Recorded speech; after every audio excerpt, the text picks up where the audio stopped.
अस्सलाम वालेकुम।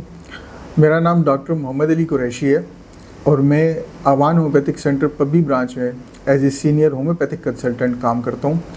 मेरा होम्योपैथिक फील्ड में तकरीबन 15 साल का तजर्बा है और मैं BHMS ग्रेजुएट हूँ। व्यूअर्स, ऑटो इम्यून डिसऑर्डर्स की जब भी बात की जाती है तो उसमें एक डिज़ीज़ आजकल बहुत कॉमनली देखने में आ रही है जिसे कहते हैं सीलिएक डिज़ीज़। इसे आमतौर पे ग्लूटेन एलर्जी भी कहा जाता है। होता क्या है इस मर्ज़ में, इसमें मरीज़ जो है उसको ग्लूटेन से एलर्जी शुरू हो जाती है।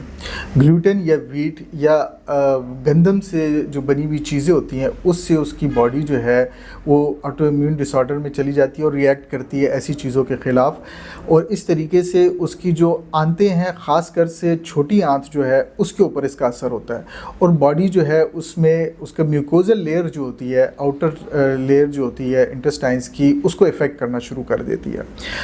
इसकी वजह से मरीज़ जब भी कोई ग़ज़ा लेता है, ख़ासकर वीट से बनी हुई या गंदम की बनी हुई कोई भी चीज़ जब वो लेता है या जिस चीज़ में ग्लूटेन हो, तो बॉडी जो है उसके ख़िलाफ़ मुदाफ़ती निज़ाम को एक्टिवेट कर देती है और वो जो ख़ुराक की अज्जाइयत होती है बॉडी उसको सही तरीके से अब्ज़ॉर्ब नहीं करती। होता क्या है, इसकी वजह से कमज़ोरी शुरू हो जाती है। जब इंसानी जिस्म में सही तरीके से ख़ुराक की अज्जा एब्ज़ॉर्ब नहीं होंगे तो उसमें जो है खून की कमी शुरू हो जाती है, उसमें जो है वीकनेस आनी शुरू हो जाती है, थकावट शुरू हो जाती है और बहुत सी बीमारियां जो है ऐसे मरीज़ को बड़ी जल्दी लगना शुरू हो जाती हैं।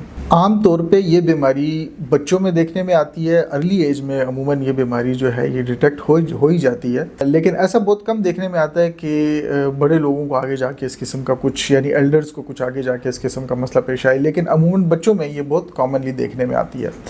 इसमें जब भी बच्चा इस किस्म की कोई खुराक करता है जिसमें वीट हो, गंदम हो, तो उसके पेट में तकलीफ़ शुरू हो जाएगी, उसके पेट में मरोड़ पड़ने शुरू हो जाएंगे, पेट उसका फूलने लग जाएगा, बच्चा जो है चिड़चिड़ा हो जाएगा और अमूमन जो है वॉशरूम जाने की हाजत जो है बच्चे को बार बार लाहक रहती है। मैं यहाँ पे बताना ज़रूरी समझता हूँ कि इस किस्म के बच्चे जो हैं, एक तो उनकी ग्रोथ में भी मसला आ जाता है, एक तो उनकी ग्रोथ जो है वो रुक जाती है या स्लो हो जाती है। दूसरा ये कि इस किस्म का मरीज़ या बच्चा जो होता है वो मुसलसल कमज़ोर होने लगता है और उसकी चेहरे पे जो है पिलाहट भी नमूदार होनी शुरू हो जाती है, क्योंकि वो एनीमिया यानी खून की कमी का शिकार हो रहा होता है।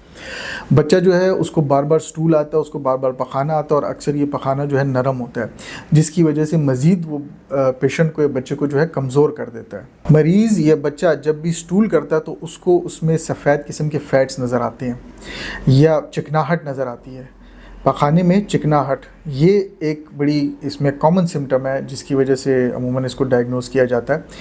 बच्चों को या मरीज़ को मुंह में छाले बनने शुरू हो जाते हैं, मुंह बहुत जल्दी पक जाता है, उनका तकलीफ़ देता है। जब भी वो कोई चीज़ खाते हैं तो उनके मुंह में जलन जो है वो महसूस होती है। उसके साथ साथ बच्चा या मरीज़ जो है वो सर के दर्द की शिकायत करता है, वक्तन फ़वक्तन उसको सर का जो है दर्द वो तंग करता है। अक्सर उसको चक्कर भी आते हैं, जिस तरह ही वो उठने लगता है या वो फ़ौरन भागने लगता है तो वो ये कहेगा कि जी मुझे भागने से या चलने से या एक्सर्शन करने से चक्कर आते हैं। इसी तरह गैस की ट्रबल, उसको पेट में हर वक्त गैस का मसला जो है ये भी उसको लाहक रहता है। व्यूअर्स, सीलिएक डिजीज़ के कई पेशेंट ऐसे भी होते हैं कि जिनको दूध से शिकायत होती है। ऐसे बच्चे अक्सर जो हैं वो दूध पीने के बाद जो है उनके पेट में मरोड़ शुरू हो जाते हैं और उनको वो चीज़ जो है बहुत तकलीफ़ देती है। व्यूअर्स, यहाँ पे मैं ये बताना बहुत ज़रूरी समझता हूँ कि छोटी आंत या बड़ी आंत के हवाले से जितनी भी किस्म के मसाइल होते हैं उसमें दूसरे तरीके इलाज वाले जो हैं वो यही कहते हैं कि जी जिस चीज़ आपको मसला पैदा कर रही हो उसको इस्तेमाल करना छोड़ दें। उनके पास यही एक इसका इलाज है, लेकिन खुशी की बात यह है कि होम्योपैथिक में इसका बड़ा बेहतरीन ट्रीटमेंट होता है। होम्योपैथी चूँकि होलिस्टिक अप्रोच के मुताबिक काम करती है, मरीज़ की अलामात को मुकम्मल मद्देनज़र रखते हुए जो है वो मेडिसिन प्रिस्क्राइब की जाती हैं। तो इसमें बेशक ये ऑटो इम्यून डिसऑर्डर है, लेकिन होम्योपैथिक के साथ जो है ये आहिस्ता आहिस्ता बेहतरी शुरू होती है और मरीज़ जो है मुकम्मल ठीक हो जाता है। इसमें यहाँ पे कुछ मेडिसिन जो हैं जिनका मैं जिक्र करना बहुत ज़रूरी समझता हूँ। ख़ास तौर से होम्योपैथिक में इस किस्म की मेडिसिन भी होती हैं जो मुख्तलिफ़ चीज़ों से जो एलर्जी कॉज होती हैं ان کے حوالے سے میڈیسن علامات کے مطابق دی جاتی ہیں. تو سورینم جو ہے یہ ایک ایسی میڈیسن ہے جو کہ ویٹ الرجی اور گلوٹن الرجی جو ہوتی ہے اس کے حوالے سے بڑا بہترین کام کرتی ہے. ہم عمومی طور پہ اس کی شروع میں کچھ خوراکیں جو ہیں وہ مریض کو استعمال کرواتے ہیں تاکہ ٹریٹمنٹ کا جو طریقہ کار ہے وہ وہاں سے شروع ہو. چونکہ بنیادی طور پہ ہومیوپیتھک جو ہے وہ جڑ سے مرض کو ختم کرتی ہے، اس لیے سورینم کا استعمال جو ہے کانسٹیٹیوشنل ریمیڈیز کے حوالے سے بہت ضروری ہوتا ہے. اور میازمیٹک ڈیزیز جو ہوتی ہیں اس کو بھی کور کرنا ہوتا ہے، اس لیے سورینم جو ہے وہ ایک ایسی میڈیسن ہے کہ جو کہ دینا لازمی ہوتی ہے اس میں.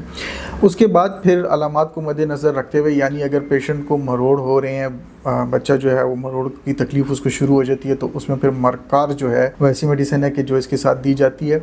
اگر سٹول میں یا پخانے میں سفید ذرات یا چکناہٹ آ رہی ہے مریض کو، تو پھر ایلوز جو ہے وہ ایک ایسی میڈیسن ہے کہ جو کہ اس میں استعمال کروائی جاتی ہے بہت کامنلی. سیلک ڈیزیز کے حوالے سے ایک میڈیسن جو یہاں مینشن کرنا ضروری سمجھتا ہوں وہ ہے ویٹ پوٹنسی جو ہے یہ بنتی بھی گندم سے ہے اور یہ اسی علاج میں استعمال بھی ہوتی ہے. ویٹ 30 پوٹنسی میں ریگولر 3 ٹائم استعمال کرانے سے یہ مسائل ٹھیک ہو جاتے ہیں. یہاں پہ یہ بھی مینشن کرنا ضروری سمجھتا ہوں کہ ویسے تو ہومیوپیتھک میں نے کچھ میڈیسنز کا ذکر یہاں پہ کیا ہے، لیکن ہومیوپیتھی جو ہے چونکہ علامات کو مد نظر رکھتے ہوئے علاج کیا جاتا ہے، تو اپنا جو بھی ہومیوپیتھک معالج ہیں نزدیکی ان سے آپ ضرور اس حوالے سے کنسلٹ کریں اور ان سے پوچھیں، کیونکہ علامات کے مطابق میڈیسنز دی جاتی ہیں. اور جب تک مریض جو ہے وہ میڈیسن استعمال کر رہا ہے، کوشش کرنی چاہیے کہ اس قسم کی ویٹ کی چیزوں سے اوائڈ کرنا چاہیے، اس کو استعمال نہیں کرنا چاہیے. تھوڑا سا یہ ہے کہ استعمال میں پرہیز کرنا چاہیے. یہاں پہ خوراک کے حوالے سے کچھ اور بھی چیزیں جن کا میں ذکر کرنا چاہتا ہوں، ایسی چیزیں جن میں گلوٹن جو ہے وہ موجود ہوتی ہے، یعنی سیریلز جسے کارن فلیکس وغیرہ بھی کہا جاتا ہے، اور یہ پاستا وغیرہ یا میکرونیز یا اسپیگیٹیز اس قسم کی چیزیں جو ہوتی ہیں ان سے بھی پرہیز کرنا چاہیے.